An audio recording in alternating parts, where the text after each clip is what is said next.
Abusiafo native for higher for 1G channel first time about so I need no book and so no subscribe and my 7 news ban on shibia benye notification of phone so na besha so e man fi so besha more than for so enye beti for me and some something.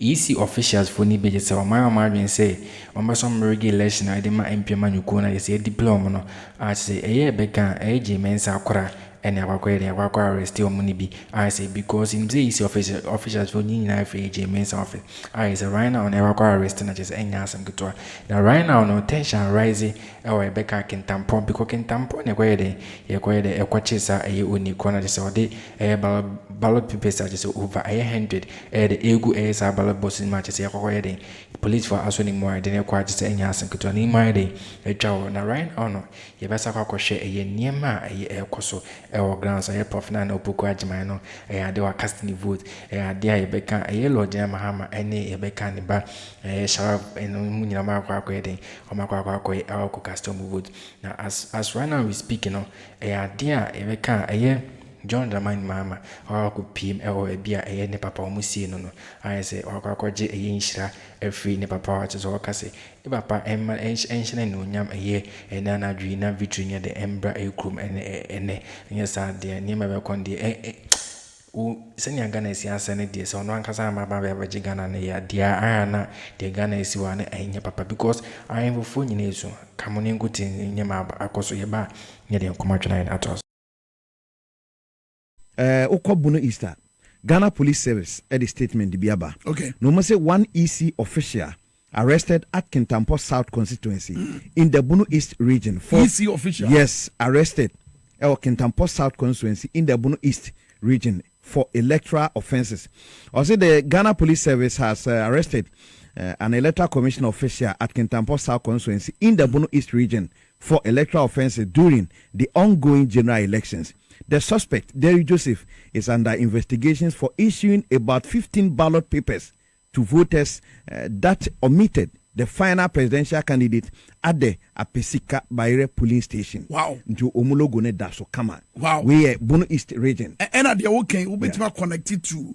Boga tanga potemwa wono matumi achesa aka na abato krata yetintima moamoa hede asha ballot box mo na ewo nti security issues dey yati bebre yatesa konongo potemo ase NDC agent no so yanya calls dey free us I say mwatena se ena moyi moni wo ho nti moma moni enko abato nkrata no so ye tepepa na yankwa nkwati mienu ana miensa amfa amma obi nso ewo sampotemu ho ba emrepem no yane wo ma ben ewo ye bambo adwuma mu ebetumi atwetwe enkomo enso ewo afide so na wonso watumi ehu de eko ade ba akọ ese watumi hya ne nso ne se wabato krata na yira na sabre wunya nkoto aba obetumi akọ obi anya ohwe wudi mu polling station akọ na wabudin Ubodia udin wom na edon sese afidie no so a verify nice one PSA so bra yenko Mugabe ho e wa Ashanti region assembly esi ho yenko hwe embra sese anafe yento aso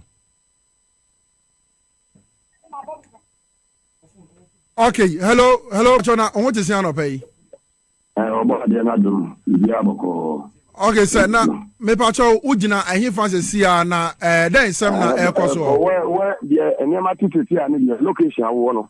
You don't need to disclose the location. We say the many angels na nam. Nti gina ha make me make ba bia na me yema djuma. Ba enema ekoso Ashanti region.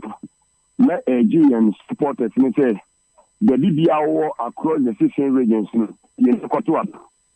You need to to police media no betina to in Ashanti region in wa omodi say amount 14 and na yakoye we deploy we mko deploy into Ashanti mine as we speak there is no polling station recording over 5% turnout in Ashanti region. There is no polling station recording over 45% turnout in Ashanti region. Amount for fee omuntumi na tuaba womo mu pie no womo pe change womo omuntumi pie no womo ye disappointed that was our buy we are for one ko bi nti national nadmo boss na argument prepare wono na contest on the ticket of NPP and yenya honorable Edusei ono so contest on the ticket of NDC information here honorable Sulini ni Land Cruiser we used to know. What print ballot papers no. Emma a year button 9 and a 1K. Na and bambonino so edina chia. Watch a channel quite some mammy fa na yemfa unfa a year said the Anshano, ACT, Yodi Caban so betre said the D were about 1 woman ma. And una who's a warrior Sieno, about to commisa penino, Ebuano Amana Nafe, will rat and she say ya, a diswo Nafe waje a year about to cratano for both presidential and prime minister. But how say no, yeah, she say, and Pampani D woman, yeah, very final. It's a video on the census, not just so verified. Aha, and just so verified that. That's just Yajina too. So bet me ato abano and one who ever screen so. Ejazu, so we yatafem. Oh, why not? Why can't be about can be asked. No, it's a very fine. Obi one any content will be so near this for line so and I'm saying and no next day will be adding in sun.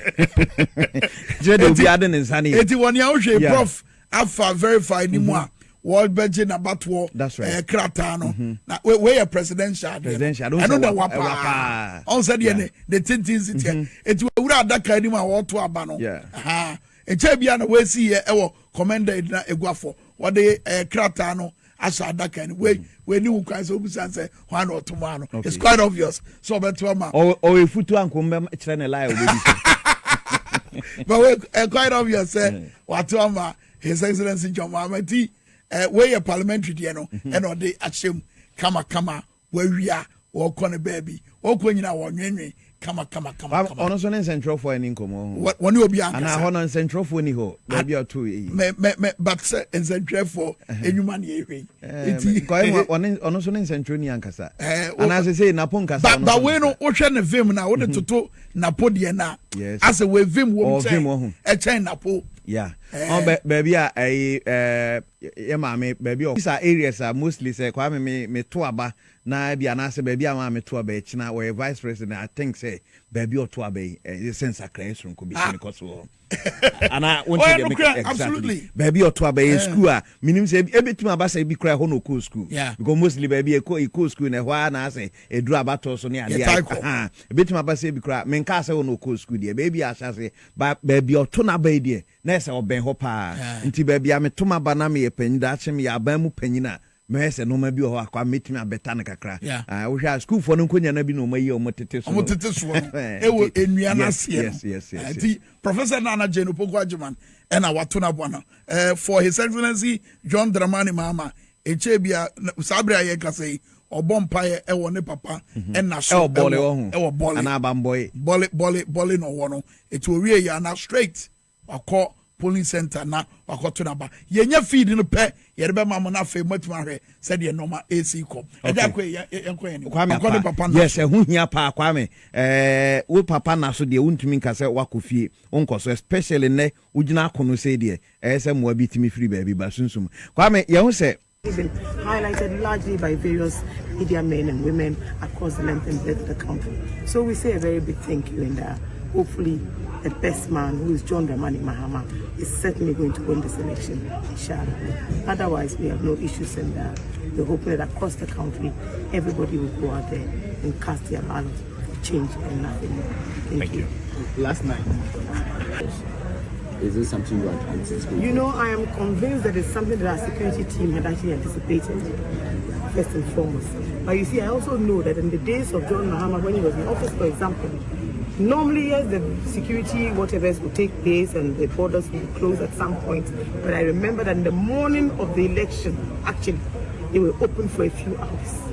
And you see, it is only when you sense, for example, that there's trouble, or you sense that there are a lot of new people, unidentified persons coming in. Otherwise, borders are also manned by people. And so someone may probably be in a border town that is about 10 minutes. For example, you go to Elubu. I mean, it's pretty like 10 minutes walking to a polling station, for example. I think that some discretion is also allowed and should actually be something that 30 years later, after 1992, we must change the narrative.